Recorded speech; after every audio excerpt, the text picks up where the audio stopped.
হত্যাকারী আর হত্যার সহযোগী একই অপরাধে অপরাধী। এই জন্য আমরা আজকে স্পষ্ট বলতে চাই,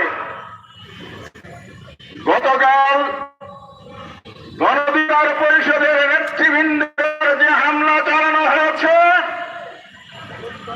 এটা একটি সুপরিকল্পিত ঘটনা।